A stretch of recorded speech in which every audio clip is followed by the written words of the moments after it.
दंडवत। ओम अज्ञानतिमिरान्धस्य ज्ञानाञ्जनशलाकया चक्षुरुन्मीलितं येन तस्मै श्रीगुरुवे नमः। नमो महावदन्याय कृष्ण प्रेम प्रदायते कृष्णाय कृष्ण चैतन्य नामने गौरतुषे नमः। हे कृष्ण करुणा सिंधु दीन बंधो जगतपते गोपेश गोपिका कांत राधा कांत नमोस्तुते। तप्त कांचन गौरांगी राधे वृंदावनेश्वरी वृषभानुसुते देवी प्रणमामि हरिप्रिये।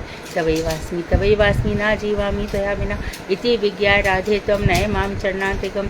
यम प्रपंचन मनुमेतमपेत कृत्यम द्वीपायनो विरह कातराजुहा पुत्रेति तन्मयता तर्वो विनेदु तम सर्वभूत हृदय मुनि मानतो अस्मि। गुरुवे गौरचंद्राय राधिकाय तदालय कृष्णाय कृष्ण भक्ताय तद्भक्ताय नमो नमः। वांछाकल्पतरुभ्यश्च कृपा सिन्धुभ्येव च पतितानां पावनेभ्यो वैष्णवेभ्यो नमो नमः। श्री कृष्ण चैतन्य प्रभु नित्यानंद श्री अद्वैत गदाधर शिवासादि श्री गौर भक्तवृंद।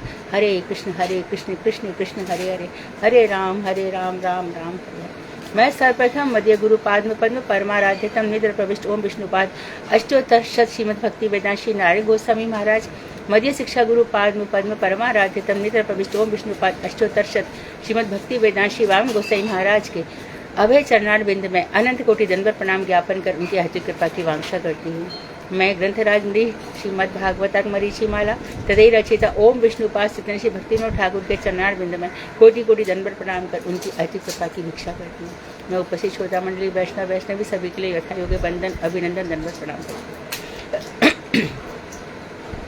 भगवान का स्वरूप चल रहा है और ये जो जगत है भगवान इसके भोगता है और ये सारा जगत भगवान का भोग्य है। भगवान इस सब वस्तुओं का भोग करते हैं। जो लोग इस भोग्य जगत में ये समझते हैं कि ये वस्तु मेरी है वो भगवान के चरणों में अपराधी होते हैं। आप कठोपनिषद, श्वेताश्वत उपनिषद, बृहदारण्यक उपनिषद, मंडूक उपनिषद, मांडूक उपनिषद, ईशावास्य उपनिषद कोई भी उपनिषद उठाकर पढ़ेंगे, भागवत पढ़ेंगे तो उसमें यही लिखा हुआ है कि ये जगत है इसमें सब वस्तु भगवान की है, तदीय वस्तु है, सब तदीय वस्तु है। हम कहते हैं मध्य गुरु पाद मेरे, हम कहते हैं तदीय उनकी। राधा जी का जो प्रेम है मदीय मेरे ठाकुर जी हैं और जो द्वारका की महिषियाँ हैं तदीय वो उनके हैं। अर्थात वो ये समझती हैं कि हम उनकी हैं, हम तदीय वस्तु हैं, उन्हें हमारी रक्षा करनी चाहिए। लेकिन ब्रजवासी क्या करते हैं वो मेरे हैं, मुझे उनका पालन पोषण करना है। कृष्ण का नंद बाबा यशोदा करते। गोपियाँ उनको हर प्रकार से श्रृंगार करती हैं, अलंकार सजाती हैं और उनकी सभी इच्छाओं की पूर्ति करती है। विशेष रूप से राधा जी गोपी मतलब जो अपने भावों को गुप्त रखती हैं और भी क्यों कंस तक उनके भावना पहुंच पाए। इस तरह से बहुत सी रस अति मधुर लीलाएं हमें पढ़ने को मिलती है। तो मुख्य वस्तु यह है कि जो तदीय वस्तु है जगत और इसमें हम समझते हैं कि इतनी पृथ्वी मेरी है, ये धन मेरा है, ये इसका है उसका तो ये सारा जगत में जो माया है, माया ही हमें किसमें फंसा रही है? तो भगवान की जो माया है ना ये हमें झूठ सच, बेईमानी, चोरी, धोखाधड़ी, मान अपमान इसमें उलझा के रखती है, बहुत उलझा के रखती है। इससे निकलना आसान नहीं होता। इसी सृष्टि में करते करते हम रोज डिस्कस करते हैं प्रलय हो जाती है। तो 4 प्रकार के प्रलय होते हैं, नित्य प्रलय होते हैं, नैमित्तिक प्रलय होते हैं, आत्यंतिक प्रलय होते हैं और प्राकृतिक प्रलय होता है। नित्य प्रलय में जैसा कि हमने डिस्कस किया जन्म मृत्यु चलते ही रहते हैं, रोज मरना रोज जीना, ये आवागमन चलता ही रहता है। ये मनुष्य की नित्य मृत्यु होती है और वो इसी में 84 लाख योनियों में भी जा सकता है। देवलोक से नीचे पाताल लोक तक 84 लाख योनियां हैं। इसके बाद नैमित्तिक प्रलय होता है। नैमित्तिक प्रलय में ब्रह्मा जी का एक दिन जब बीत जाता है तब नैमित्तिक प्रलय होता है। तो नैमित्तिक प्रलय में ब्रह्मा जी के एक दिन में समझो ना कितना हो गया, 1000 चतुर्युगी। ये 28वीं चतुर्युगी चल रही है, अर्थात 27 चतुर्युगी निकल चुकी हैं, 28वीं चल रही है। इसके बाद 100 चतुर्युगी हो जाएंगी। इसके बाद 1000 चतुर्युगी जब पूरी हो जाएंगी तब ब्रह्मा जी का एक दिन होता है। ऐसे ब्रह्मा जी की एक रात भी होती है, एक रात में भी इतनी ही चतुर्युगी होती है 1000। अब ये 1000 एक दिन एक रात हुआ। अब इस तरह से ब्रह्मा जी 50 वर्ष तक और फिर पूर्वार्ध आयु, इस समय ब्रह्मा जी की द्विप्रार्ध आयु चल रही है। 50 वर्ष बीत चुके हैं, परार्ध 51वां वर्ष शुरू हुआ है ये प्रेजेंट सृष्टि में। तो ये होता है नैमित्तिक प्रलय। जैसे कि अभी हमने कल पढ़ा था, किसी को निमित्त बना करके प्रलय होती है। तो मत्स्यावतार होना था और कभी कभी जैसे कि रसातल में पृथ्वी चली जाती है तो नैमित्तिक प्रलय है, लेकिन कभी कभी कैसी प्रलय होती है, प्राकृतिक प्रलय। इसमें कुछ भी नहीं रहता, प्रकृति का कोई अंश नहीं रहता। नीचे भगवान अनंत देव अपने मुखार बिंद से अग्नि वर्षा करते हैं, ऊपर से सूर्य भी खूब अग्नि बरसाता है, धीरे धीरे ये सब कुछ चला जाता है। फिर मूसलाधार हाथी की सूंड से भी बड़ी बड़ी मोटी मोटी धारा, तो प्रलय पयोधि जले, सब जगह प्रलय हो जाती है। इसको शास्त्रों में आत्यंतिक प्रलय कहा गया, और इसके बाद प्राकृतिक प्रलय कहा गया, इसके बाद आत्यंतिक प्रलय। ये इम्पोर्टेंट है, इम्पोर्टेंट इसलिए है कि कोई जन्म हमारा ऐसा होता है कि अंतिम अब मुक्ति की हम तरफ बढ़ चले, मुक्ति हमें मिल जाएगी जो भक्त है, भक्ति की तरफ। जीते मरते इंसान इतना त्रस्त हो जाता है, इतना थक जाता है, इतना ज्यादा पस्त हो जाता है कि अब नहीं जीना। अब इस संसार में किसी के पास भी जीने के लिए कोई सुख नहीं है।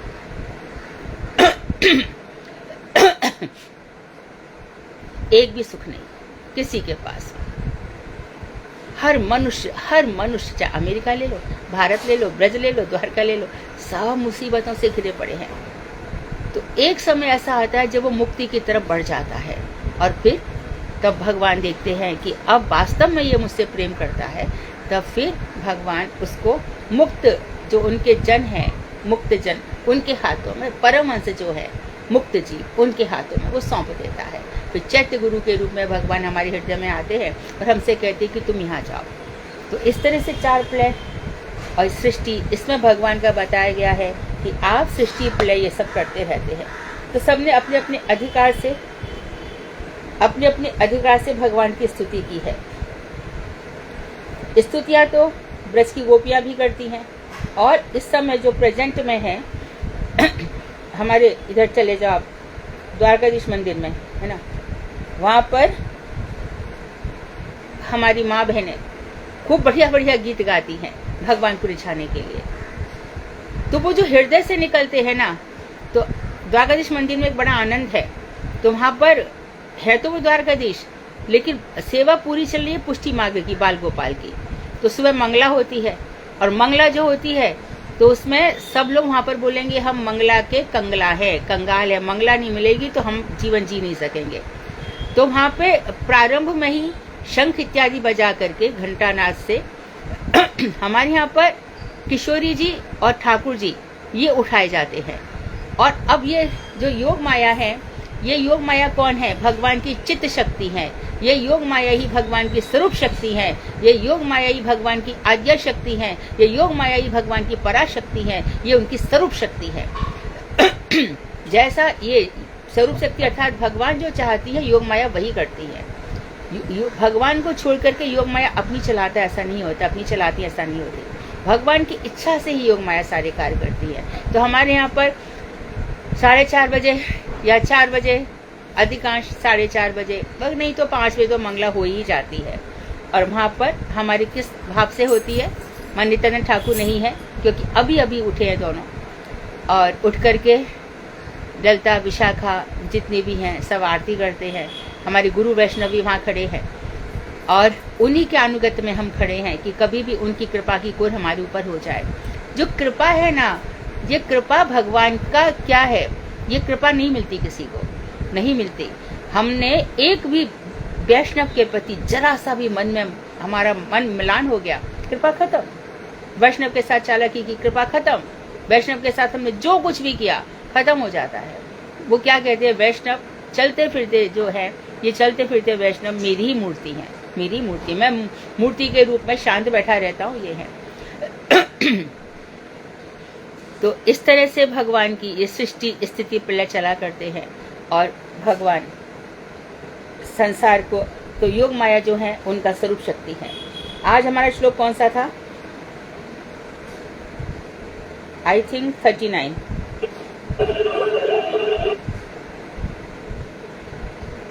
है ना?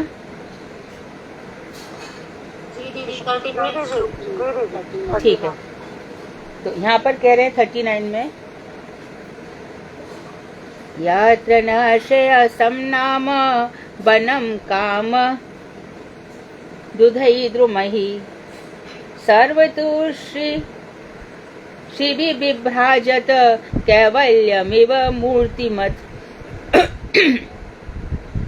यहाँ वहाँ सभी ऋतुओं के पुष्पों से सुशोभित कामनाओं को पूर्ण करने वाली कल्प तरुओं से संपन्न निशेष नामक वन है। कहाँ पर? बैकुंठ में। बैकुंठ के वन का नाम क्या है? निःश्रेयस, अर्थात जो समस्त प्रकार से कल्याण करने वाला है मनुष्य का।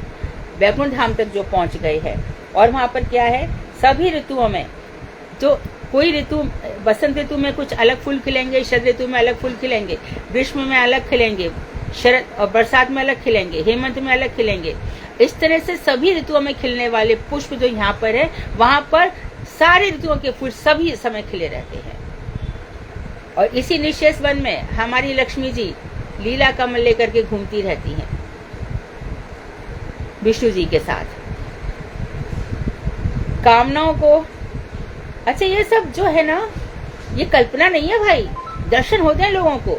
भगवान करे कि हम सबके जीवन में ऐसे लोग मिलते रहे जिनको ये दर्शन होते हैं। तो कामनाओं को पूर्ण करने वाले और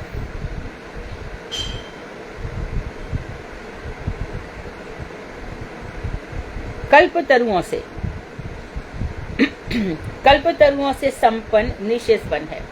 कल्पतरु भगवान की इच्छा से, एक बार भगवान सत्यभामा की इच्छा से अच्छा गए चलो वहां ले आए। इंद्र ने उनसे झगड़ा किया, भगवान ने उसको एक तरफ बैठा दिया। तब सत्यभामा को लेकर पारिजात भगवान ला रहे थे, तब सची बोल रही थी इंद्र को, तुम्हारे हाथों में चूड़ियां हैं क्या? तुम्हारे हाथ, तुम्हारे वन में से, तुम्हारे राज में से कोई कुछ भी ले जाएगा, तुम ऐसे ही बैठे रहोगे? उसको उकसाया है, तब इंद्र लड़े हैं। इसके बाद एक बार भगवान श्री कृष्ण गए कल्प वृक्ष लाने के लिए, तो देवताओं ने भगवान से कहा कि आप मत लेके जाओ। तो उस समय जो सुरभि गाय थी, जो भगवान को इतनी प्रिय है, इतनी प्रियतमा है, सुरभि को इतना प्रेम करते हैं, वो देवताओं के साथ हो गई। तब भगवान उसको देखते रह गए। तब गरुड़ जी को गुस्सा आया। गरुड़ जी ने अपने पंख से थोड़ा सा टच कर दिया, तो इससे सुरभि गाय के बहुत सारे रोम नीचे झड़ गए, बल्कि तो उसमें खून लग गया। पंखों में बड़ी ताकत है ना। जब इतने ये गिर गए, कहते हैं उसी से ही तंबाकू बनी, उसी सुरभि के रोमों से। और वहां पर लिखा गया है, ये कौन से पुराण की कथा है, मैं बहुत पहले पढ़ा था, इसी पुराण में लिखा है। तो उसी से, उन्हीं रोमों से तंबाकू बनी। और वहां पे लिखा हुआ है कि इस तंबाकू को जो खाएगा, भागवत में भी लिखा है जब नरक का वर्णन आएगा, इस तंबाकू को जो खाएगा उसको गौ मांस भक्षण का पाप लगेगा और वो नरक जाएगा। तो निशेष नामक वन में हमारे ठाकुर जी आते जाते रहते हैं। जो लोग मूर्तिमान कैवल्य, शुद्ध भक्ति, सुख स्वरूप जैसा जान पड़ता है। तो और ये वन कैसा है? कैवल्य धाम, अर्थात मूर्तिमान, सुख स्वरूप, शुद्ध भक्ति स्वरूप जैसा जान पड़ता है। ये बैकुंठ का जो निशेष वन है। अब श्रीमद् भागवत के द्वितीय स्कंध के 9वें अध्याय में, जहाँ चतुश्लोकी भागवत है, चतुश्लोकी भागवत के श्लोक है 32, 33, 34, 35, पर यह है श्लोक 16वां। श्रीमद् भागवत के 16वें श्लोक में श्री सुखदेव गोस्वामी परीक्षित से कह रहे हैं, क्या कह रहे हैं?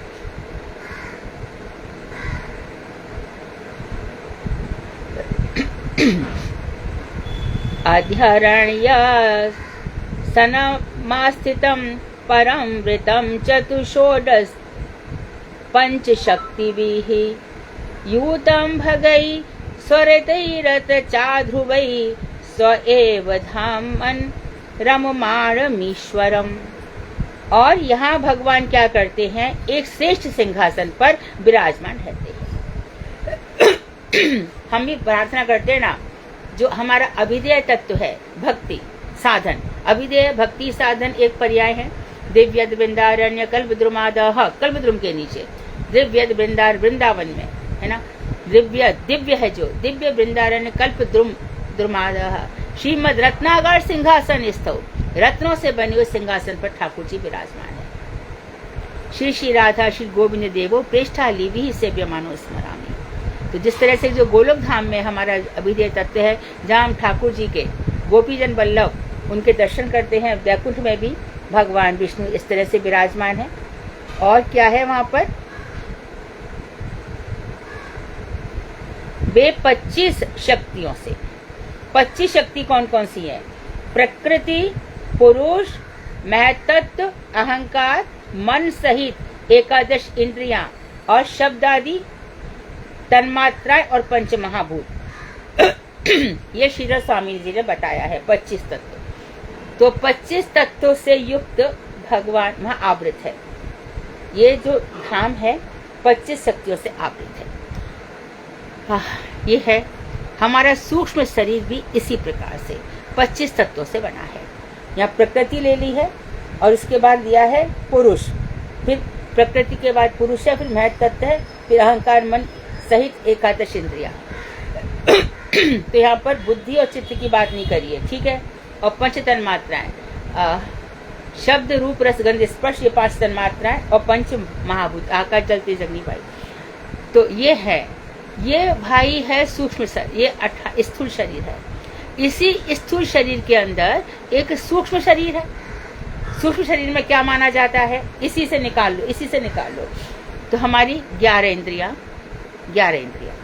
और पंच प्राण, प्राण अपान व्यान उदान समान। ऐसे तो प्राण 10 होते हैं, लेकिन पंच प्राण यहाँ पे लेना पड़ेगा सूक्ष्म शरीर में। वो स्थूल शरीर में चले जाएंगे बाकी 5 प्राण। तो 11 और 5 16 और 2 चीज हो गई, बुद्धि और अहंकार। ये है सूक्ष्म शरीर। तो हमारा ये जो स्थूल शरीर है, इसको तो जला दो, कहीं पर फेंक दो, कहीं पर इसको कब्र में इसको गाड़ना बोलते ना, कब्र में गाड़ दो, और कहीं इस शरीर का कुछ भी कर दो, इस शरीर से कोई लेना देना नहीं। लेकिन इस शरीर के किए गए पाप सूक्ष्म शरीर में प्रवेश कर जाते हैं, पुण्य सूक्ष्म शरीर में प्रवेश कर जाते हैं। वही सूक्ष्म शरीर जन्म पे जन्म लेता रहता है। अच्छा, अब यहाँ पे चले गए स्वर्ग और नरक। वहां पर यमराज ने सूक्ष्म शरीर के माध्यम से इस शरीर का भोग करा दिया, खूब यंत्रणाएं दे दी और स्वर्ग में खूब भोग दे दिए। इसके बाद भी नष्ट नहीं होता, कुछ भी बचा ही रहता है। और जब बचा रहता है तो फिर से धरती पर आ जाता है। जो बचा रहता है वो है कारण शरीर।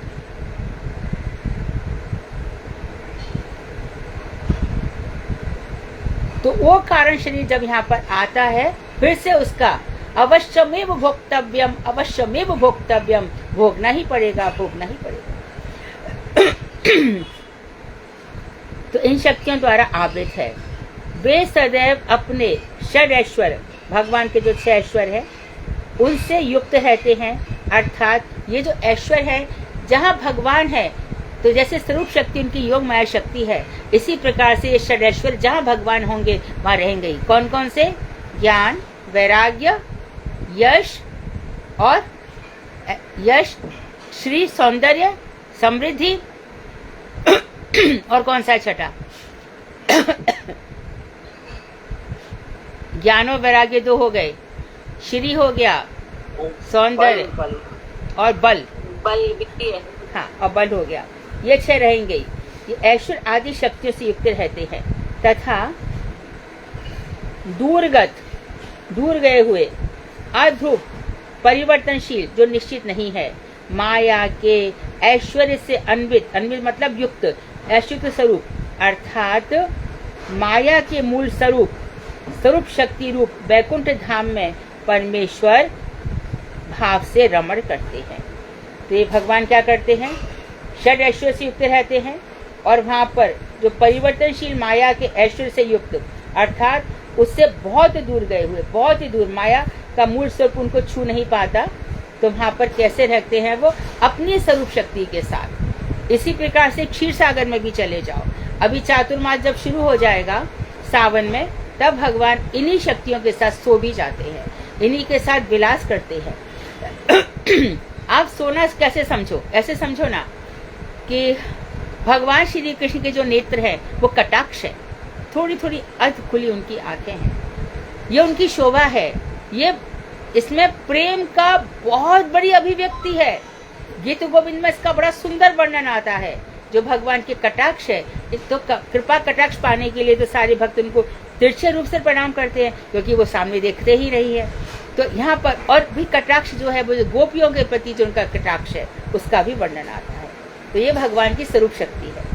इसके बाद कह रहे हैं श्री कृष्ण की अप्रकट लीला के समय उनकी मधुरता के संबंध में श्रीमद् भागवत के 11वें स्कंद के 31वें अध्याय में श्री सूत गोस्वामी कह रहे हैं। अब भगवान अप्रकट लीला कर रहे हैं।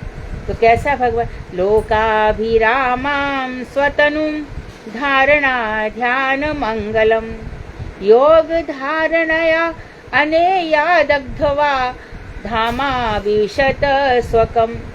तो जिस समय भगवान श्री कृष्ण इस धराधाम से अप्रकट हुए, उस समय वे समस्त लोगों के मनों को, समस्त लोगों के मन का हरण करने वाले अपने द्विभुज, यानी चतुर्भुज की बात नहीं की, श्री कृष्ण अपने द्विभुज सुंदर विग्रह को, जो कैसा है, ध्यान तथा धारणा करने पर बड़ा मंगल करने वाला है। भगवान श्रवण मंगलम है, उनकी कथा सुनो तो मंगल ही मंगल है, उनका ध्यान करो तो मंगल ही मंगल है। भगवान श्रवण मंगल है, भगवान ध्यान मंगल है, भगवान धारणा मंगल है, भगवान भुवन मंगल है। हारे को हरि नाम। जब सब व्यक्ति सब जगह से त्रस्त और पस्त हो जाता है, तब हरि नाम का सहारा लेता है, और उस समय ये मंगल स्वरूप भगवान उसके ध्यान में आते हैं। तो शूद्र योगियों के समान योगाग्नि में बिना दग्ध हुए योग माया द्वारा सशरीर अपने कृष्ण धाम में प्रवेश कर गए। तो यहाँ पर क्या हुआ? वो मंगल स्वरूप है। लेकिन क्षुद्र योगियों को क्या बताया? योगी भगवान की भक्ति तक पहुंच नहीं पाते, वो परमात्मा का ही चिंतन करके रह जाते हैं। परमात्मा के चिंतन में क्या प्रॉब्लम है? उनको जब हम राम और कृष्ण के रूप में समझ नहीं पाते हैं, तब कोई ओशो बन जाता है, कोई ये रामदेव बाबा बन जाता है, कोई कुछ बन जाता है, उसका सही तत्व समझ में नहीं आता, इसलिए उनको क्षुद्र कहा गया। क्षुद्र योगियों के समान भगवान ने योगाग्नि में, जैसे कि हमने देखा दधीची ने योगाग्नि में गए, दधीची ने कैसे शरीर को छोड़ा। एक बार गुरुजी बता रहे थे कि जब ये देवता आ गए और उनसे कहा कि आप अपना शरीर दान में दे दो, दधीची ने कहा ऐसा, अच्छा कोई एक व्यक्ति दधीची की कथा कहेगा, दधीची की कथा बताएगा कि कैसे देवता आए और दधीची ने कैसे दान दी। तो दधीची ने कहा कि भैया ऐसे कोई थोड़ा अपना शरीर देता है। तो उस समय गुरुजी कह रहे हैं, गुरुजी के किसी लेक्चर तुम सबने भी सुना होगा, तो उन्हें गैया बुला ली और अपने सारे शरीर में शहद लगा लिया और गैया से कहा तू चाट। तो चाटती चली गई, तो उनके फिर खाली हड्डियों का ढांचा रह गया, मांस सारा चाट लिया उसने। और हमने इधर योगी तो सती जी का वर्णन पढ़ा, लेकिन हम ये नहीं कह सकते कि सती योगी हैं, यहाँ पे उनको बिल्कुल नहीं ले सकते, क्योंकि सती का जो इस समय योग बल जो हुआ है वो क्रोध में हुआ है। वो किस लिए? अपने पति में। वो परमात्मा अपने पति को जानती हैं, वो ये भी जानती हैं कि मेरे पति के परमेश्वर भगवान श्री राम और कृष्ण है, इसे सती को भी नहीं ले सकते यहाँ पर। तो ये जो योगाग्नि है, जैसे कि धृतराष्ट्र का कहाता है कहीं कहीं कि वो योगाग्नि में, ऐसे तो जो लोग भगवान में विश्वास नहीं करते इसलिए उनको शूद्र कहा गया। तो ये लोग क्या करते हैं? योग से अपनी अग्नि को प्रकट कर देते हैं। ऐसे भागवत में आया है भी वर्णन कि ये लोग क्या करते हैं, पहले अपनी कर्मेंद्रियों को ज्ञान इंद्रियों को फिर प्राण को महत्व तत्व में, ऐसे उनका क्रम जाता है। मन को बुद्धि में, बुद्धि को चित्त में, चित्त को अहंकार में, अहंकार को महत्व तत्व में, महत्व तत्व को प्रकृति में, और प्रकृति पुरुष करके अपने शरीर को एकदम धू धू करके चला देते हैं। लेकिन यहाँ पर उनको क्षुद्र कहा गया। तो भगवान योग अग्नि से दग्ध नहीं हुए, इसलिए भूल से भी मत करना कि भगवान को जलाया गया या भगवान योगाग्नि से दग्ध हुए, ऐसा कभी नहीं हुआ। और वो सशरीर अपने कृष्ण धाम में प्रवेश कर गए। श्रीमद् भागवत के ही 11वें स्कंद के 31वें अंतिम अध्याय में 9वें 10वें अध्याय में बहुत ही सुंदर बात कही गई। क्या? कृष्णा दीदी, हाँ दीदी तो उनके पैर में वो तीर मारने वाली जो वो बात, क्या बोल रही हैं?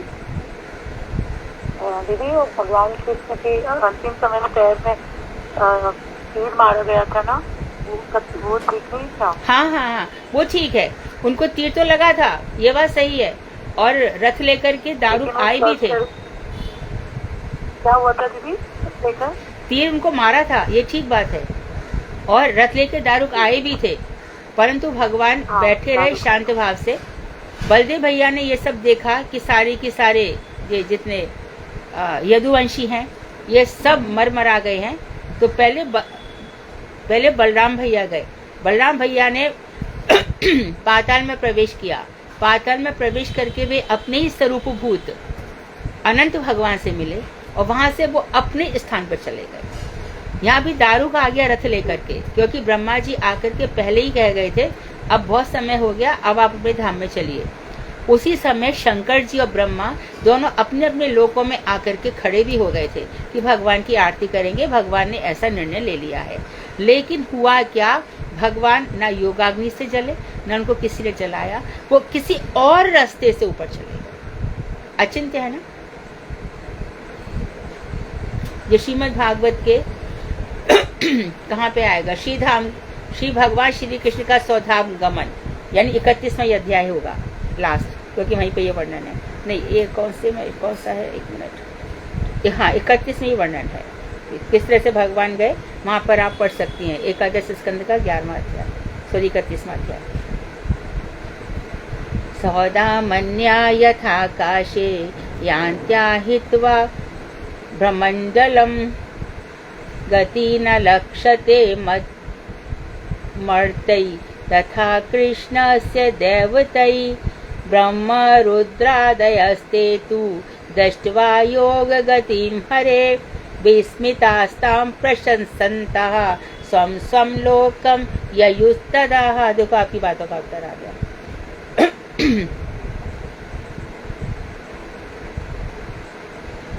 जिस प्रकार सौदामिनी बिजली अभ्रमंडल बादल, अभ्र कहते हैं बादल, बादलों का मंडल अर्थात मेघों को भेद कर आकाश में प्रवेश करती है, उसी प्रकार श्री कृष्ण मर्त्य लोक की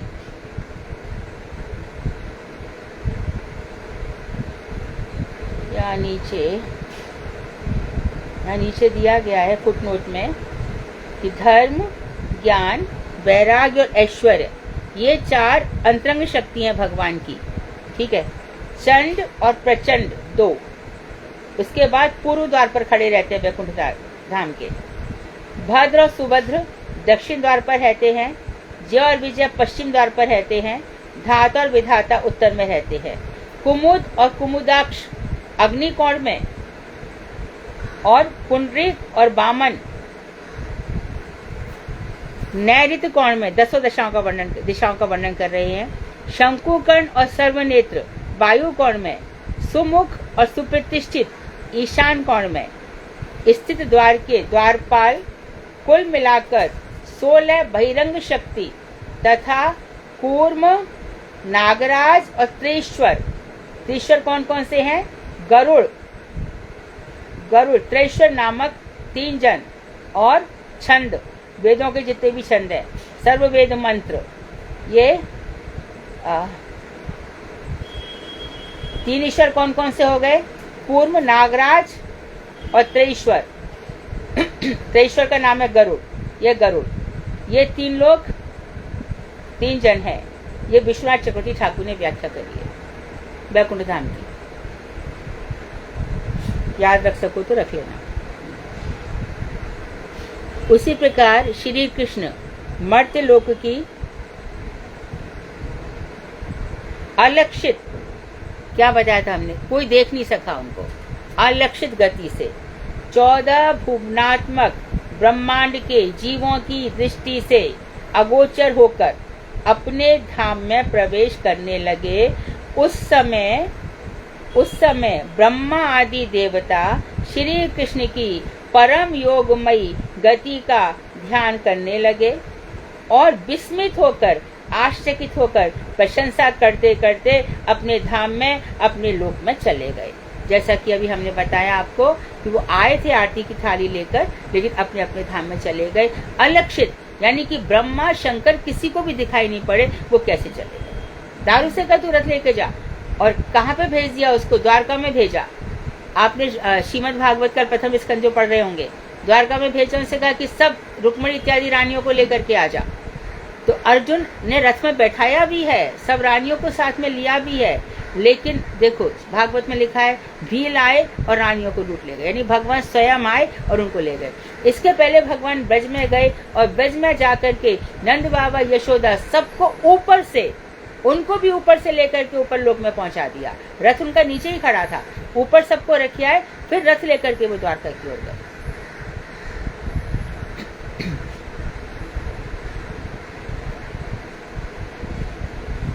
जिस प्रकार बिजली की गति को मनुष्य देख नहीं सकते किंतु अनुभव कर सकते हैं, देवता देख सकते हैं, उसी प्रकार भूमंडल को त्याग करके श्री कृष्ण ने जब अपने लोक में प्रस्थान किया तो उन्हें देवता भी नहीं देख पाए, केवल उनके पार्षदों ने ही उनको देखा।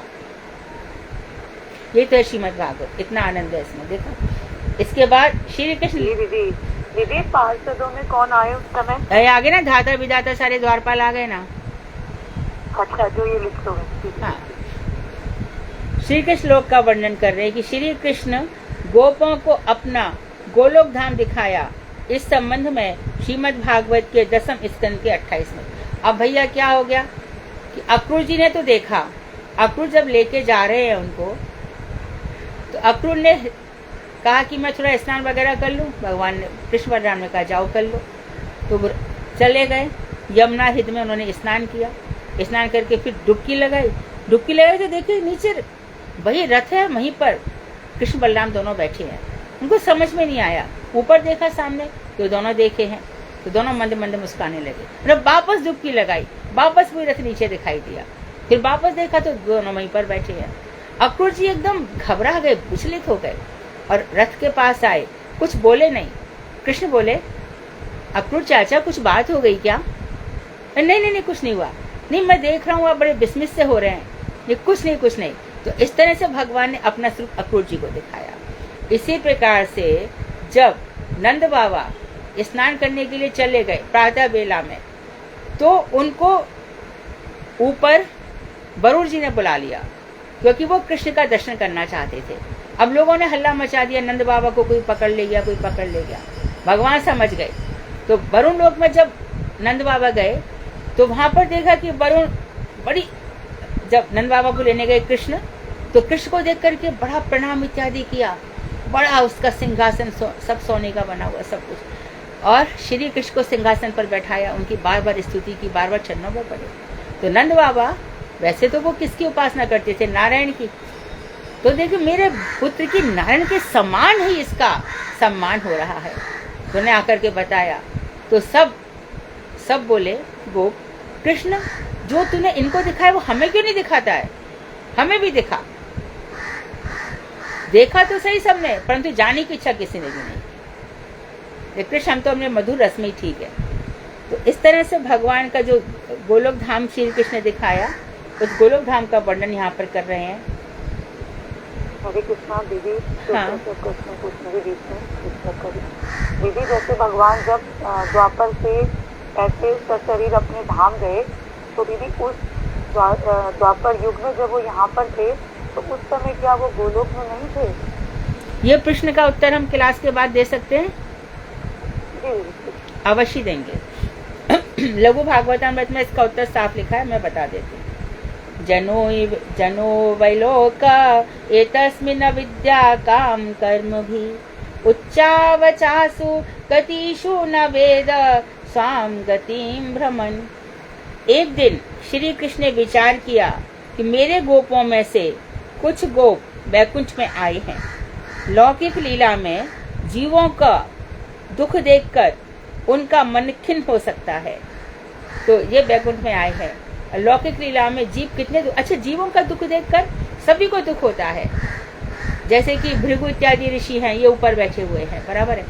और शौनक आदि ऋषि है, ये भी बैठे रहते हैं। इनको बड़ा दुख होता है कि देख ये मर गया, देख ये कैसे रो रहा, पता नहीं, इसको नहीं पता ये भी मर जाएगा, ये देख इसके यहाँ चोरी हो गई, इसको देख कितना दुख हो रहा है। देख भगवान चाहते कि संगने की प्रवृत्ति छोड़, तू यहाँ खाली हाथ जाएगा, चल छोड़ दे सब चीजों को। इतना सब भगवान विचार करते हैं, लेकिन तो उनको यही लगा कि लौकिक लोगों की दुख देखकर इनका मन दुखी हो सकता है। इस लोक में जीव अविद्या के वशीभूत हो काम कर्मों में संलग्न रहते हैं। इस संसार में अविद्या के कारण, अविद्या क्या है इसको भी ध्यान से सुनो, मैं और मेरा। आपने मैं और मेरा अलग अलग क्यों कर दिया? क्योंकि मैं मेरा नहीं है। मैं यानी कि मेरा रूप मुझसे अलग है, वो आत्मा नहीं है। मैं मेरा घर, वो घर मैं नहीं हूँ। मेरा शरीर जैसे मैं नहीं हूँ, घर भी मैं नहीं हूँ। मेरा धन, वो भी तुम नहीं है। तो मैं तो सबसे बड़ी गलती है, अविद्या सबसे बड़ी गलती है मैं। तो हम स्थूल शरीर को, तो किसको मैं मान रहा है ये तो बता पहले। मैं है क्या? ये शरीर, ना सूक्ष्म शरीर ना कारण शरीर, क्या है मैं ये तो बता दे भाई। तो उसको समझ में आता है कि वास्तव में मैं तो आत्मा ही हूँ और कोई नहीं है। आत्मा का परिचय वैसे होता है। या तो मैं का कहिए, संबंधवाचक विभक्ति है, षष्ठी विभक्ति, या मेरा कहिए, मेरा और मैं का। यही सबसे बड़ी अविद्या है।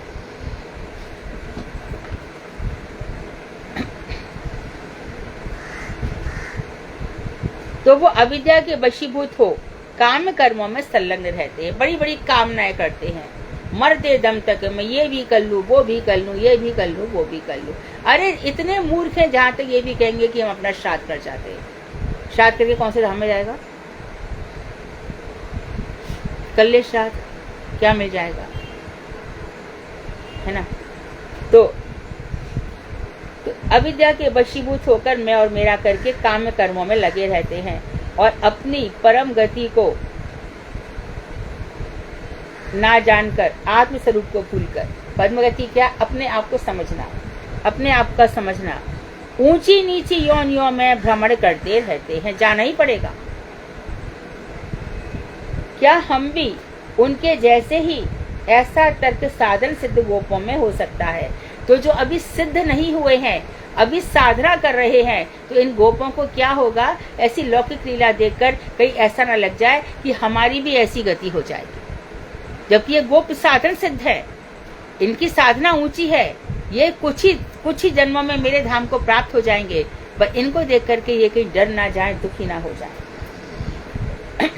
इति संचित्य भगवान महाकारुणिको हरि दर्शयामास लोकम स्वम गोपानाम तमसः परम।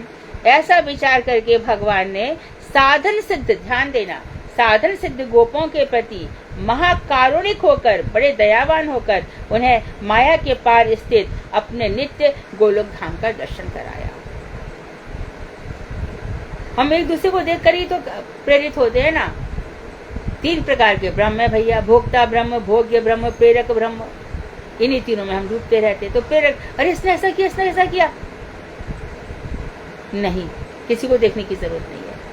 मेरे जगन्नाथ दास बाबा जी महाराज ने क्या किया, मेरे षट गोस्वामियों ने क्या किया, मेरे प्रभुपाद जी क्या बोले, मेरे गुरुदेव ने क्या कहा, कैसा जीवन जी रहे हैं। ऐसे रहोगे तो ठीक है, नहीं तो जिसका तुमने ध्यान किया वो व्यक्ति जिस लोक में गया, तुमको उस लोक में जाना ही पड़ेगा। साधु संग सर्व शास्त्र कहे और लव मात्र साधु संग सर्व सिद्धि है। हमेशा साधुओं का संग करो, साधुओं का संग करो। उनके नीचे वालों से संग किया, उनसे छोटे वालों से संग किया, तो ऐसी गति होगी।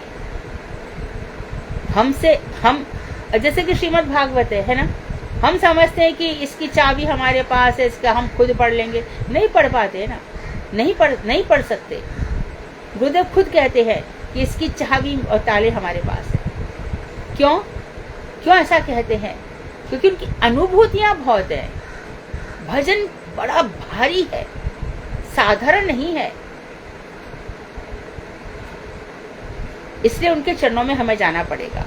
हम यदि अपनी बुद्धि लगाएंगे, यदि हमने अपनी बुद्धि लगा ली भाई साहब, तो भागवत के बाद संसार में कुछ रह ही नहीं जाएगा, जीवन ही भागवत में हो जाएगा।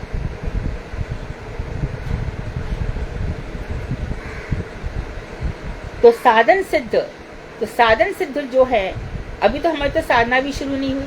साधन सिद्ध किसको कहेंगे? जात रुचि, रुचि जिसके हृदय में उत्पन्न हो गई है, तो समझो साधना के पथ पर चल रहा है। भगवान की कथाओं में, भगवान के लोकों में, भगवान के पार्षदों में, भगवान की विभिन्न प्रकार की लीलाओं में जिनकी रुचि होगी, उनके नाम रूप गुण धाम में, वो साधन सिद्ध शुरू हुए हैं। तो अपने नित्य गोलोक धाम का दर्शन कराया। फिर क्या कह रहे हैं भगवान? कैसे हैं? सत्यम ज्ञानम अनंतम यद ब्रह्म ज्योति सनातनम यदि पश्यन्ति मुनयो गुणापाये समाहिताः। उस गोलोक का स्वरूप बतलाते हुए बतला रहे हैं कि सत्य ज्ञान अनंत रूप सनातन ब्रह्म उस धाम के ज्योति स्वरूप हैं। तो पहले ब्रह्म का वर्णन बताया। तो जो बाहर ब्रह्म है वो कैसे हैं भगवान? सत्यम, सत्य स्वरूप है, ज्ञान स्वरूप है, और तीसरी चीज क्या है? अनंत है। भगवान की क्या पहचान है? अनंत, उनका कोई एंड नहीं ले सकते। किसके साथ क्या लीला करेंगे वही जाने। तो सत्य ज्ञान अनंत रूप सनातन, सनातन मतलब जो सदा रहते हैं, सदा। सनातन ब्रह्म उस धाम के ज्योति स्वरूप है। तो उस धाम का जो लावण्य है, ज्योति है, उसका नाम है ब्रह्म। ब्रह्म ज्योति, ब्रह्म ज्योति, ब्रह्म ही ज्योति है, ज्योति ही ब्रह्म है। तो ज्योति ब्रह्म क्या है? भगवान श्री कृष्ण का प्रकाश है। ये क्या है? हाँ, एक प्रकाश है, ये धाम है ज्योति ब्रह्म। यहाँ पर लोग चले तो जाते हैं, जो भगवान के हाथों से मारे जाते हैं वो पहुँच जाएंगे, और जो भगवान का इस प्रकार से ध्यान करते हैं वो पहुँच जाएंगे। लेकिन वहाँ पर कोई सेवा नहीं है, वहाँ पर कोई रस नहीं है, वहाँ पर कोई आनंद नहीं है। ज्योति ब्रह्म जरूर है, ज्योति को दर्शन करते रहे। ज्ञान स्वरूप है। सत्य, रज और तमो गुण को छोड़ करके, अर्थात जो प्रकृति वाले 3 गुण हैं, ये सत्य, बड़े बड़े सत्य गुण हैं, बड़े सत्य हैं, बड़े ईमानदार हैं, इन सब से कुछ नहीं होता। वहाँ पे विशुद्ध सत्य चाहिए। सत्य से भी पढ़कर जो परम सत्य है भगवान श्री कृष्ण, उनका ध्यान चिंतन, ये विशुद्ध सत्य है। तो तमोगुण को छोड़ करके शुद्ध प्रेमी मुनिगण समाधि दशा में ही इस धाम का दर्शन करते हैं। तो किसमें? जब जागृत, स्वप्न, सुषुप्ति तीनों हमारे हट जाते हैं, समाधि अवस्था। तो जो हम समाधि में देख रहे हैं वही हम जागृत में भी कृष्ण कृष्ण का दिन भर ध्यान, दिन भर चिंतन रह ही नहीं पाते हैं। तो अब ऐसे लोगों का जीवन कौन चलाता है? कृष्ण चलाते हैं। अरे हाँ, क्या कृष्ण चलाते? कितने तो दुख देख रहे हैं हम। सब अभिनय है, अभिनय। ये भक्त लोग अभिनय करते हैं, बीमारी का अभिनय, रोगों का अभिनय, दरिद्रता का अभिनय, सब अभिनय है। क्योंकि जो सच्चिदानंद भगवान में दिन रात भजन कर रहा है, उसके पास क्या कमी है? और वो क्या? क्योंकि वो जगत का भोग करना नहीं चाहता, इसलिए ऐसा रहता है।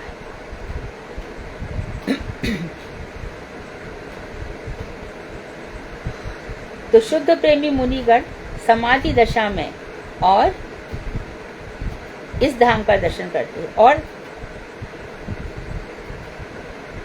समाधि दशा में ही इस धाम का दर्शन करते हैं। निर्गुण चिंतन से युक्त ज्ञानियों और योगियों का इस परब्रह्म में गमनागमन संभव पर है। इस बात को सुन लो। जो निर्गुण चिंतन कर रहे हैं, अर्थात सत्य, रज, तम, इन तीनों गुणों से अतीत जो विश्व सत्य का चिंतन कर रहे हैं, ऐसे ज्ञानी और योगी इस परब्रह्म, तो वैकुंठ का दूसरा नाम क्या बताया? परब्रह्म। इस परब्रह्म में गमन और आगमन, जाते रहते आगमन, ये संभव पर है। किंतु केवल प्रेमी योगी गण निर्गुण भक्ति योग के द्वारा लिंग शरीर का त्याग करके इस गोलोक धाम को प्राप्त करते हैं। परंतु वास्तव में कौन जाएगा? वो उनका आना जाना लग सकता है।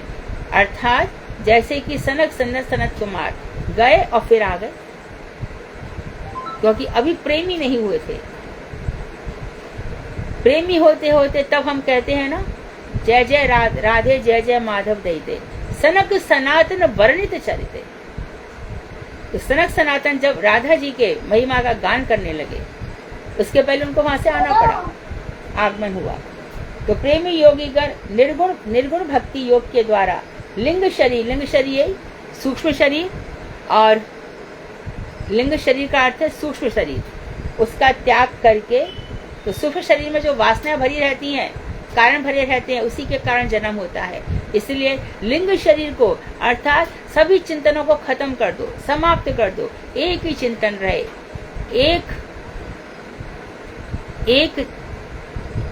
एक आस विश्वास, एक राम घनश्याम हित चातक तुलसीदास। एक भरोसा एक बल, एक आस विश्वास, एक राम घनश्याम हित चातक तुलसीदास। जो कुछ है आप ही हो।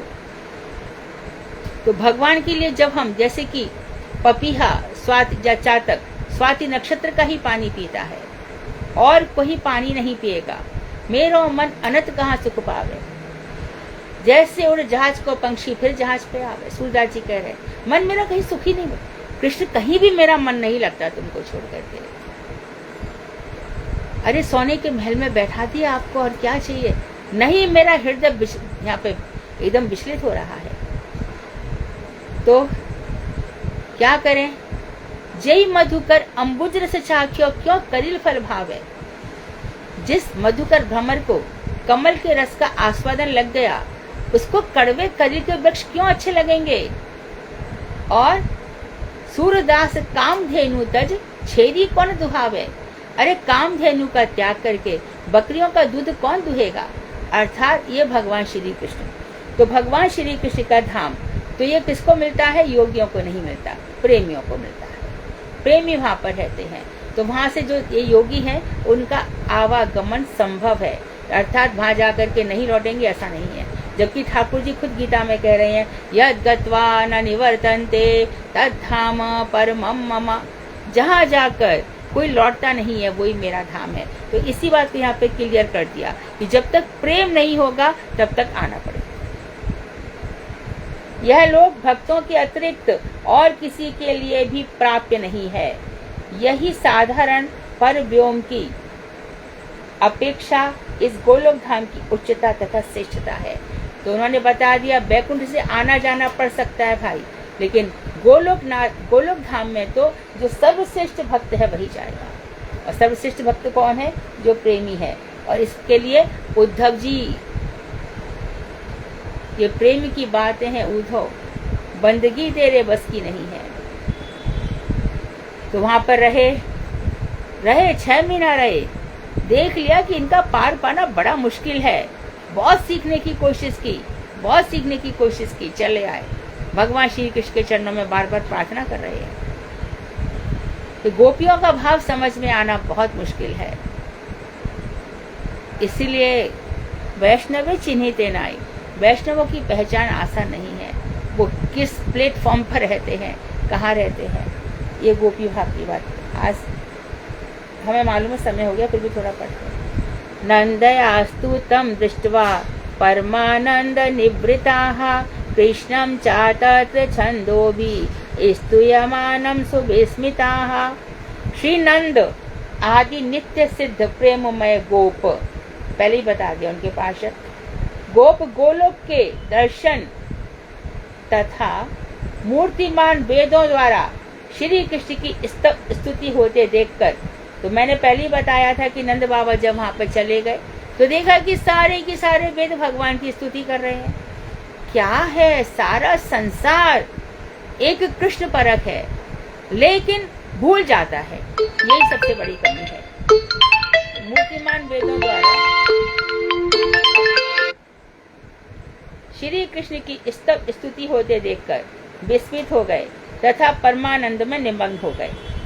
श्री नंद आदि के स्वरूप में गोलोक में आए हुए नित्य सिद्ध प्रेममय गोपगण एवं द्रोण मतलब जो द्रोणोधरा, जो वसु थे, इस समय द्रोण की अभिलाषा पूर्ण हुई है और वो श्री नंद बाबा में प्रविष्ट हो गए हैं। और साधन सिद्ध भक्तगण वर्तमान थे। श्री नंद आदि के लिए गोलोक धाम नित्य दृष्ट वस्तु है, अर्थात ये जो संसार है ये दृश्य वस्तु है, हम देख रहे हैं। लेकिन एक वस्तु जब हम चित्त स्वरूप में भगवान के चले जाते हैं, तब वो अदोक्षज वस्तु जो हमें इन इंद्रियों से दिखाई नहीं देती है, वो दिखने लग जाती है। लोगों ने कहा सूरदास वर्णन करो,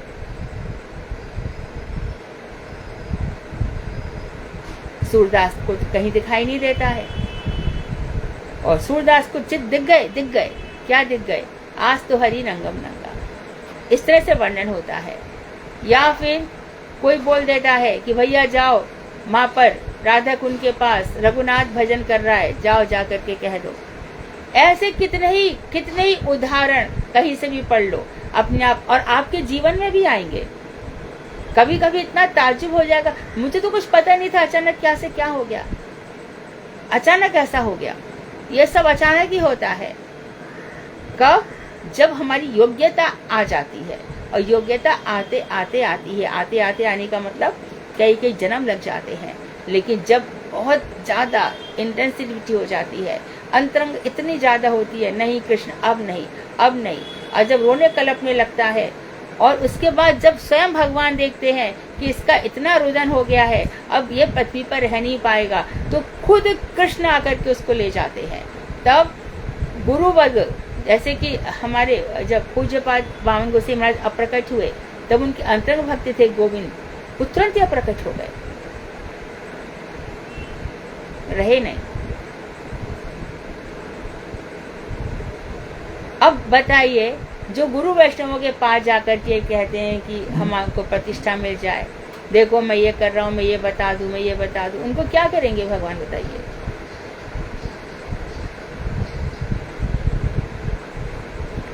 ये सब हृदय की बातें हैं। सारा खेल हृदय का है। समुद्र है तो तरंगे हैं, हृदय है तो भाव है। तो जैसे एकदम उज्जवल समुद्र में तरंगे उठती है, उसी प्रकार से शुद्ध हृदय में ऐसी भाव तरंगे उठा करती है। तो गोलोक धाम नित्य दृष्ट वस्तु है। द्रोण आदि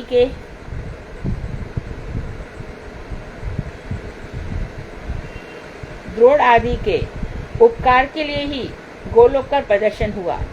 वस्तुतः गोकुल तथा गोकुल में योग माया के द्वारा कुछ नहीं, गोकुल और गोलोक एक ही तत्व है। ध्यान दीजिए, गोलोक और गोकुल एक ही तत्व है। गोलोक में 3 प्रकोष्ठ हैं, वृंदावन, मथुरा, द्वारका, उसके बाद अयोध्या है, उसके बाद वैकुंठ है।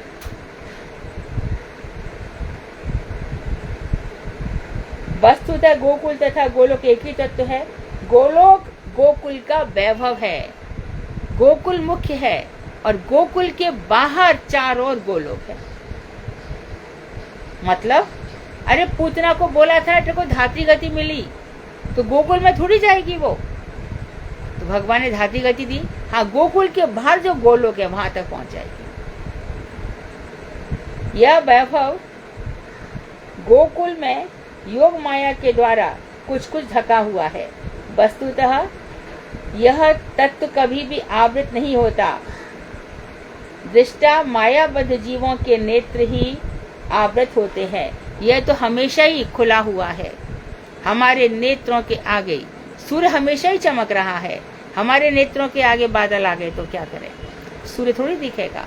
तो जो कुछ है हमारा ही दोष है, हमारी कमी है, हमारी साधना में कमी है, हमारी वर्चस्व में कमी है, हम कृष्ण संबंध में कमी है, हमारे अभिधेयों में कमी है, हमारे जो प्रयोजन है कृष्ण प्रेम, वो प्रेम में हमारे कमी है। वांछा कल्पतरुभ्यश्च कृपा सिंधुभ्येव च पतितानां पावनेभ्यो वैष्णवेभ्यो नमो नमः। भगवान श्री कृष्ण सर्वत्र विराजमान है। जब वो यहाँ पर जन्म लेते हैं, वो उसी प्रकार से अपने धाम में भी रहते हैं।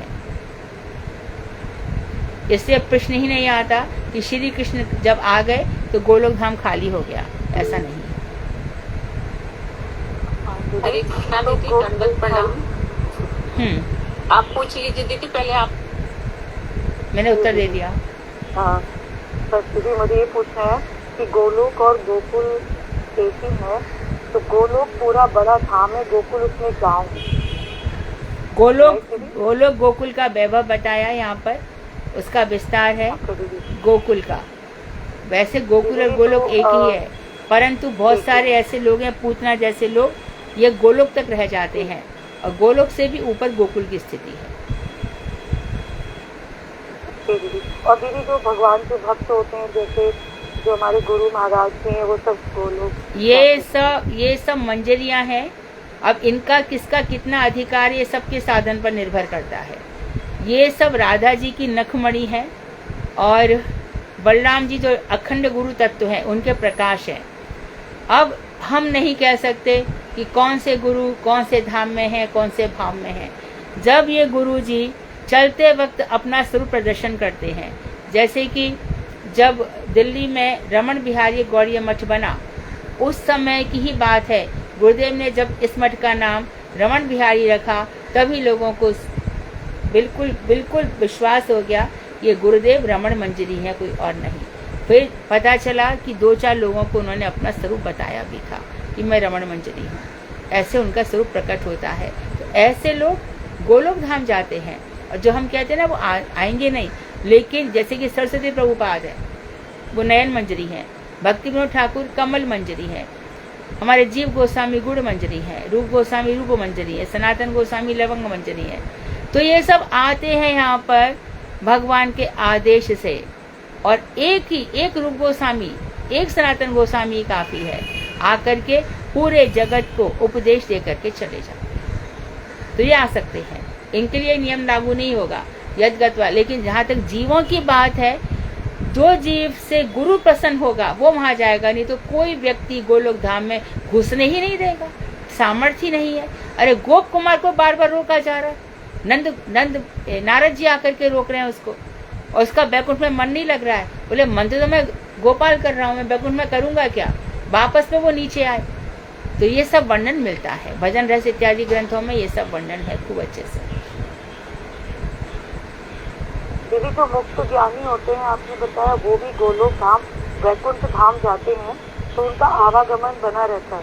गोलोक नहीं जाते, वैकुंठ जाते हैं जी, वैकुंठ। हाँ, ये आना जाना इनका संभव है। के दर्शन करा दिए। हाँ, हमारी इन आंखों से कैसे दर्शन हो सकते हैं, तत्व तो मालूम पड़ गया तो हम चिंतन कर सकते हैं भजन करते करते इन चीजों का। चिंतन जी, मन का दर्शन करा दिया दीदी। हाँ, चिंतन कर सकते हैं, इतना तो हो सकता है। चिंतन हमारा सफल है, चिंतन हमारा सफल है। इसका फल ये है कि प्रपंच हट गया, और ये भी आ रहा है, प्रपंच भी आ रहा है, तो समझो कि अभी ठीक से चिंतन नहीं हो रहा। प्रपंच बिल्कुल खत्म हो जाएगा तब। संगत प्रणाम दीदी। दीदी सूक्ष्म शरीर में कौन कौन सी चीजें आती हैं? मैंने बताया था 10 इंद्रियां, 5 प्राण, ठीक है, 15, और मन बुद्धि अहंकार, ऐसे 18 शरीर सूक्ष्म शरीर बनता है। धन्यवाद।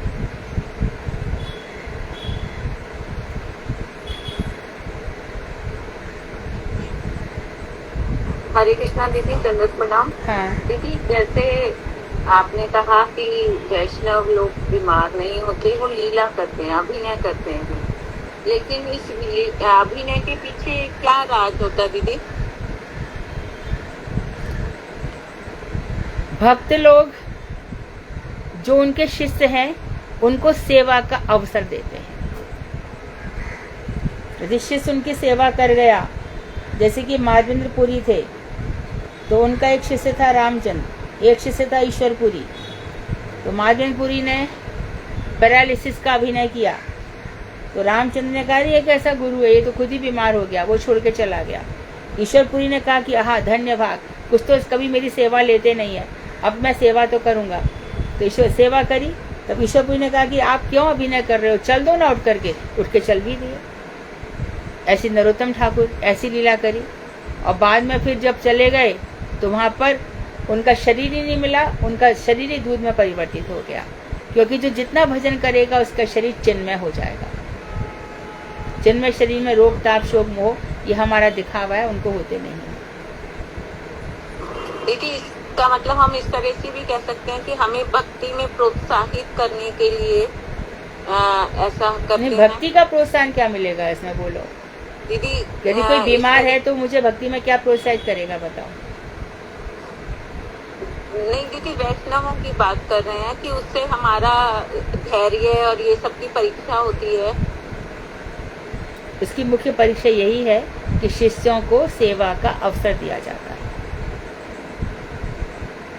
ठीक है दीदी। और एक बात और थी दीदी, जैसे हमारे गुरुदेव ने कहा था कि मैं बार बार आऊंगा, जब तक सबको नहीं ले जाऊंगा एक एक को पकड़कर, तो दीदी वो लोग किसी ना किसी रूप में आएंगे या हाँ, वो फिर वहीं से वर्षा? हो सकता है 3 या 4 जनरेशन चली जाए तब वो आए, और उस समय कुछ तो जीव यहाँ से जिनके ऊपर बहुत कृपा है तो हो सकता है कि उनको अपने धाम में बुला लें, और जो अभी साधन सिद्ध हैं उनको ले जाएंगे, और उनकी जो आदेश मिलेंगे जैसे बलराम भैया के वैसा ही वो करेंगे।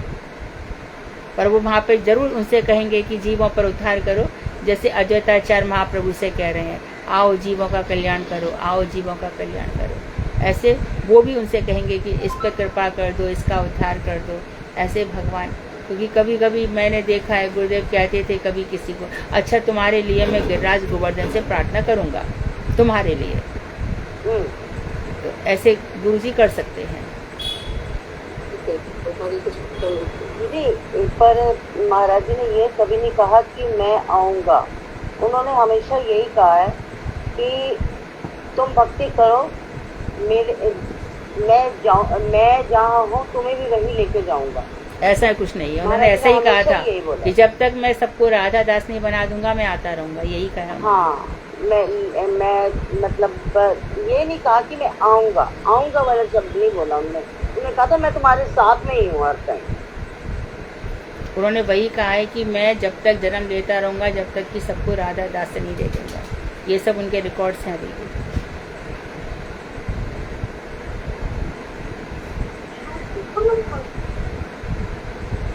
हरे कृष्णा दीदी, दंडवत प्रणाम।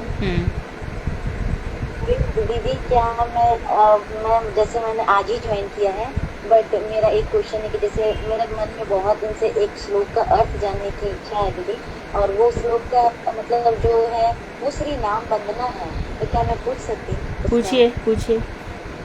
जी दीदी, जैसे श्लोक है हमारा कि जयति जयति नामानंद रूपम मुरारे पिरिमित निज धर्म ध्यान पूजाति एतनम तत्मपि सकृदातम मुकुटम प्राणिनां होता परमं ऋतमेकं जीवनं भूषणं मधुर मधुर मेतन मंगलम मंगलानां सकलम। ये पूरा नामाष्टक इसमें दिया हुआ है ना गौड़ी गीति कुछ में, उसका अर्थ नीचे है ना सारा। निखिल श्रुति हमको श्री नाम वंदना का जानना है माता। हाँ जी माता, गीति गुच्छा में है लेकिन मुझे उसका अर्थ नहीं लिखा हुआ है, बस नीचे लिखा है अर्थ, देखो ना माता। उसके बाद फिर श्री गुरु परंपरा है, उसके बाद अर्थ नहीं है। नहीं दीदी, अर्थ लिखा हुआ है, सबसे पीछे जाओ दीदी। हाँ सबसे पीछे है, जहाँ पे नामाष्टक है ना, यहाँ पे नामाष्टक है ना गौड़ी गीति कुछ में। अनुवादन को पेज नंबर बता दो। हाँ जी दीदी, पेज नंबर बता दो।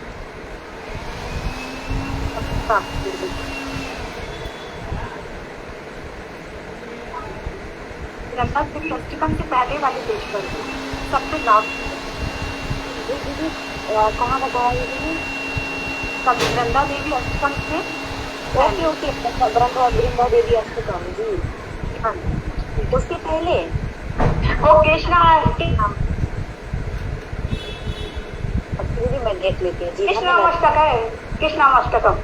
हाँ, उसमें पूरा नहीं है, पाचकम का है, उसमें ये पूरा नहीं है। ये जी क्या पूरा नहीं है? इसका अनुवाद नहीं है।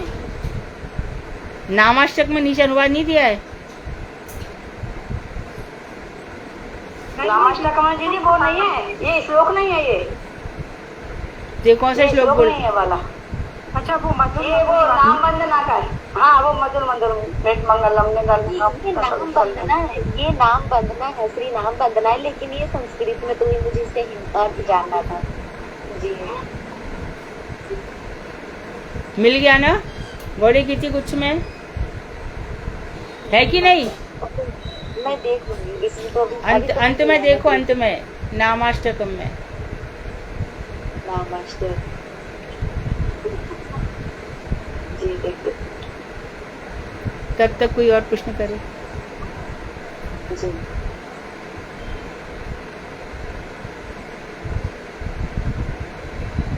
नहीं है तो तुम उसका व्हाट्सएप आपने ये बताया था ना कि भगवान एक तो ध्यान मंगल है, धारणा मंगल है, और एक और क्या बताया था तीसरा? श्रवण मंगल है, भुवन मंगल है।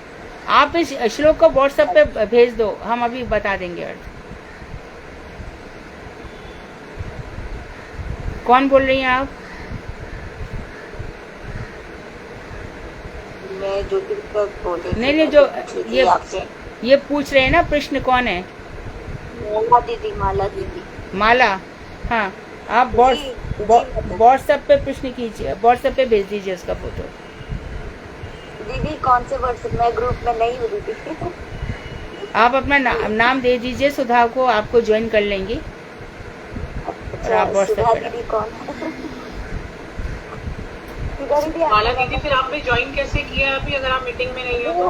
उसको मुझे गरिमा दीदी ने मुझे लिंक दिया कि अभी ये दीदी का अभी फील्डिंग क्लास हो रहा है, तो मैं भी बोली कि मुझे आना है क्लास में। जी दीदी। नंबर बोलिए, अपना नंबर बोलिए। जी दीदी 99 055 हाँ 79 हाँ हाँ 183। आपने बोला 9905579183। जी दीदी, मदन मोहनी दासी हूँ। ठीक है दीदी, मैं आपको ग्रुप में ऐड करूँ। ऐड कर दीजिए, और जी। जैसे ऐड करेंगे वैसे आप व्हाट्सएप कर दीजिए ये वाला श्लोक। जी जी माता जी, जी धन्यवाद माता जी। अमृत प्रणाम। मधुर हरे मधुर कृष्ण। मेतन मंगलम मंगला नाम, मैं बता दूंगी। जो आप व्हाट्सएप करेंगे माला दीदी, वो मुझे कर दीजिएगा सेपरेटली, मैं आपको अपना नंबर दे दूँ। ओके ओके आप माता। ग्रुप में तो भेज नहीं पाओगे, आप मुझे कर देना, मैं आपको। जी जी श्योर। जी हरे कृष्ण दीदी, हरे कृष्ण, धन्यवाद। हरे कृष्ण दीदी, धन्यवाद प्रणाम। और कोई प्रश्न है?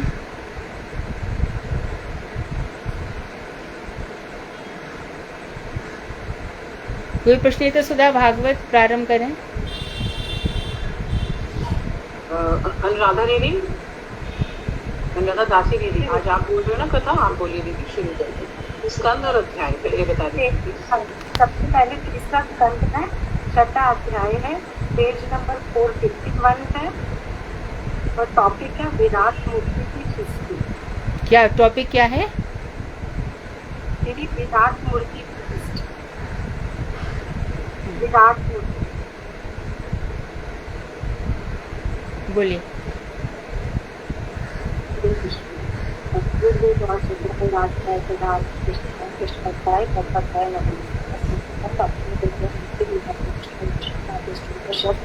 श्री श्रीमद भक्ति विद्या नारायण गोस्वामी महाराज एवं श्री श्रीमद भक्ति विद्या भारती गोस्वामी महाराज जी की अभी चरण अनंत कोटि दंड अर्पण करते हुए उनके नेतृत्व की कामना करती हूँ। तत्पश्चात मेरी पूछकर आचार्य अभिधि इन्होंने अपना हस्त कर रखकर हमें श्रीमद भागवत महापुराण में प्रवेश करने की प्रेरणा प्रदान की। उनके चरणों में मैं नतमस्तक होती हूँ। विराट मूर्ति की संस्कृति, इसमें श्री मैत्रेय ऋषि विदु जी से कह रहे हैं कि महत्त्वादि शक्तियों के परस्पर मिलित न होने पर विश्व की सृष्टि आदि कार्यों में देवताओं की जब उन्होंने हस्तमर्था को जाना तो भगवान ने क्या किया, उन्होंने अंतर्यामी स्वरूप से एक ही साथ समस्त ऊर्जा शक्ति की सहायता से 23 तत्वों में, जैसे आज हमने 25 तत्व पढ़े हैं, तो उन्होंने बोला है यहाँ पर 23 तत्वों में प्रवेश किया। उसके साथ उन्होंने अपने काल नामक प्रकृति का भी अंगीकार किया। तो यहाँ पर जो महत्व अहंकार, पंचभूत, पंचतन मात्रा और मन से 11 इंद्रियां आई। तो इसमें पंचभूत अभी हमने पढ़ लिया सारा कुछ, आपने कराया।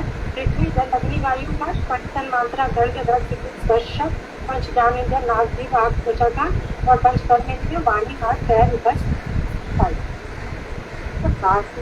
भगवान ने जीवों के जितने भी कर्म है तो उनको जागृत किया, और सभी जितने भी इन तत्व हैं, जो ये तत्व पढ़े हैं हमने पंचभूत, ये सब इन तत्वों को क्या किया, जो इकट्ठे नहीं हो रहे थे, इन्होंने अपनी शक्ति से उनको मिला दिया।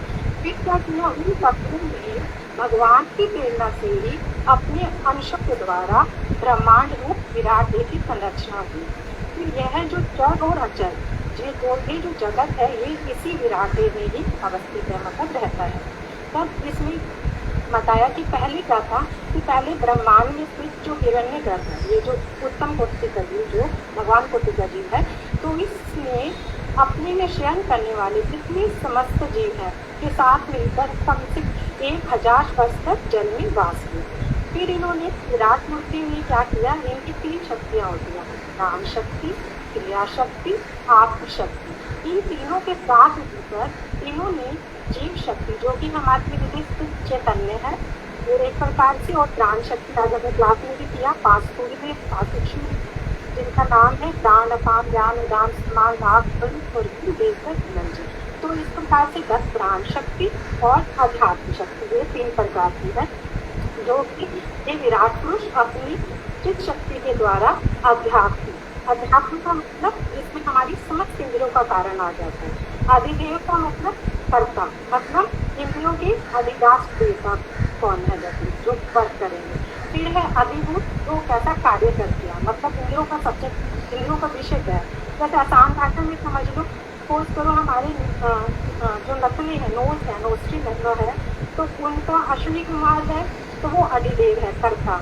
और अभी कारण क्या है, समझ इंद्रिया में नोज क्या है, वो कारण है, और वो कर्ता क्या है, कार्य क्या करती है, क्रिया क्या करती है, फल का कार्य करती है। तो इस प्रकार से इन तीनों के साथ मिलकर 3 प्रकार के प्राण आदि स्वरूप 10 प्रकार के हो गए, और इस विशिष्ट चैतन्य के साथ मिलकर ये 1 प्रकार के होंगे। फिर इसमें बताते हैं कि इंद्रियातीत भगवान के अंश कारणान वशाई पुरुष ने महत आदि तत्वों की प्रार्थना को स्मरण करके अपनी चित शक्ति के द्वारा विराट पुरुष को प्रकाशित किया, और फिर उसके जागृत होते ही देवताओं के विभिन्न स्थान प्रकट हुए। अब क्या हुआ, सबसे पहले जैसे हमारी बॉडी है, इसी को फॉर्म में हम एग्जाम्पल से थोड़ा समझ सकते हैं। सबसे पहले विराट पुरुष का मुख जो है प्रकाशित होने पर, तो उनके देवता कौन है, लोकपाल अग्नि। तो लोकपाल अग्नि में दाक्ष इंद्रियों की शक्ति के कारण तो जो जीव विराट है, जो हम बोलते हैं, वो इसी के कारण बोलते हैं। फिर उसके बाद विराट पुरुष का दूसरा जो तालु है, उसके देवता कौन है, लोकपाल वरुण। तो वो वरुण जो है रसना इंद्रियों के साथ तालु के क्या करते हैं, मुख में प्रवेश करते हैं, जिससे हम सारे टेस्ट लेते हैं, रसों को ग्रहण करते हैं।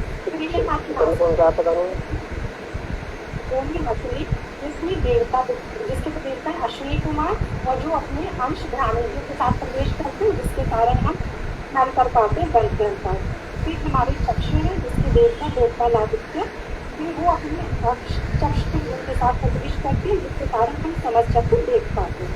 फिर त्वचा, जिसके देवता लोकपाल वायु है, जो भी त्वचा के शक्ति से परिवेश करके स्पर्श को भी रियलाइजेशन करते हैं, और उसी के कारण कर पाते हैं। फिर अब कौन सा आ गया, विराट, ये दोनों कान। तो ये दोनों कान पे क्या इन्होंने बताया कि जो समस्त दिशाएं हैं, तो श्रवण इंद्रिया रूप अंश के साथ वो क्या करती है, कान में प्रवेश करती हैं, जिसके कारण क्या होता है, इन्हीं कर्म इंद्रियों के कारण ही हम सुन पाते हैं। तो फिर इन्होंने अगला बताया 7वां कि उनकी त्वचा विराट पुरुष की, तो वो क्या करते हैं, रोम रूप अंश के साथ और औषधियाँ भी साथ को लेकर रोम रूपों में, जिससे जैसे हमें कभी खुजली वगैरह लगती है, तो वो इसके कारण होता है। फिर उसके बाद जो हमारी उपस्थ इंद्रियाँ, विराट पुरुष की उपस्थ इंद्रियाँ, उनके देवता को नहीं प्रजापति, तो वो क्या करते हैं, शुक्र रूप अंश के साथ प्रवेश करते हैं, जिसके कारण जो जीव को जड़ानंद, जो काम सुख की फीलिंग होती है।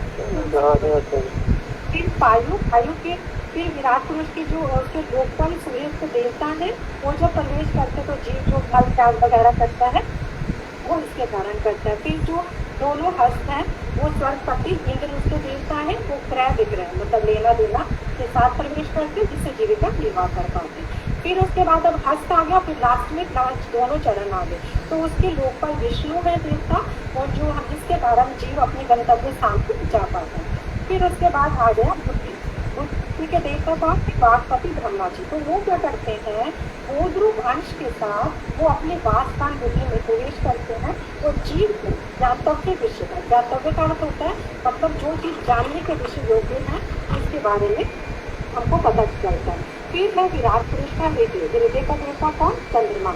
तो ये चंद्रमा जी करते हैं, ये जो हमारे जीव में आते कभी ये काम करूँ कभी ना करूँ, ये संकल्प विकल्प है, तो ये सब विकार इसी के कारण आते हैं।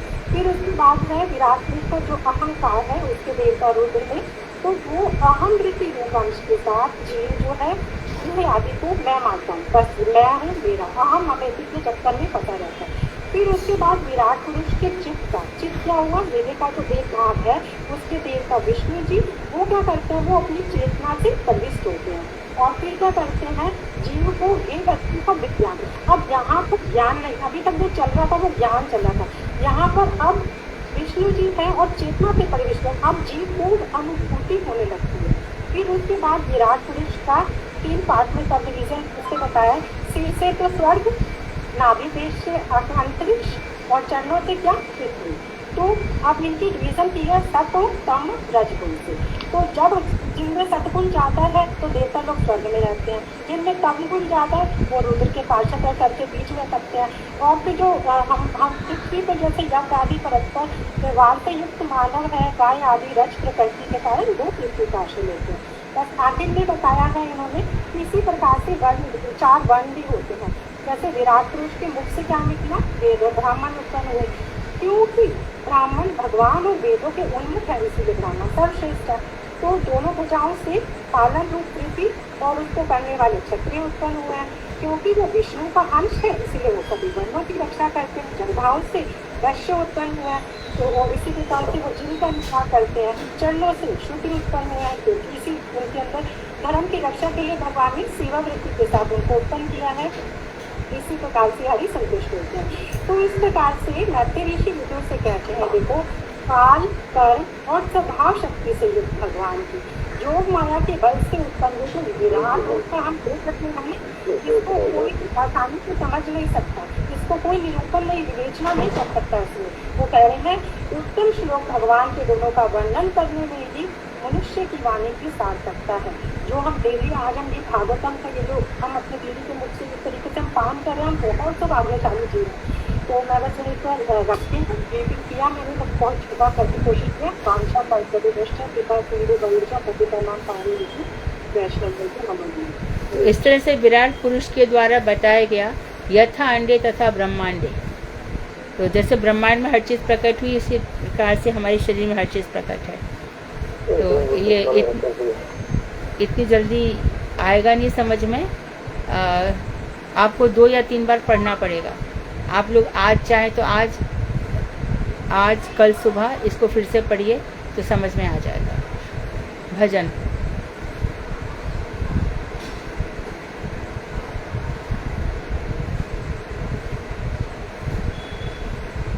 दीदी मैं करूं भजन? गाइए।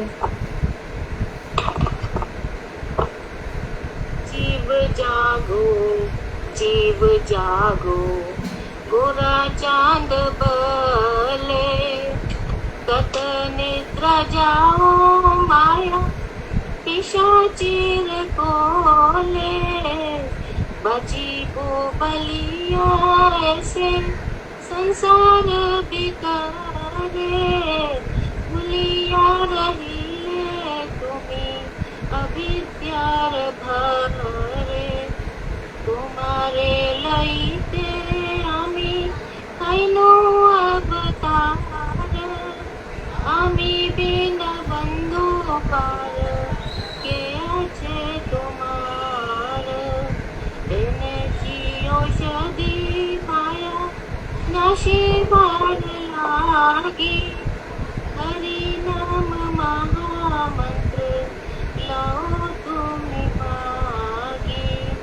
भक्ति विनोद प्रभु चरणे पड़िया, सही हरि नाम मंत्र लैल मगिया। जीव जागो पूरा चांद बले। बहुत सुंदर। हरे कृष्ण। वांक्षकल्पतरुभ्यश्च कृपा सिन्धुभ्येव च पतितानां पावनेभ्यो वैष्णवेभ्यो नमः। हरे कृष्णा दीदी।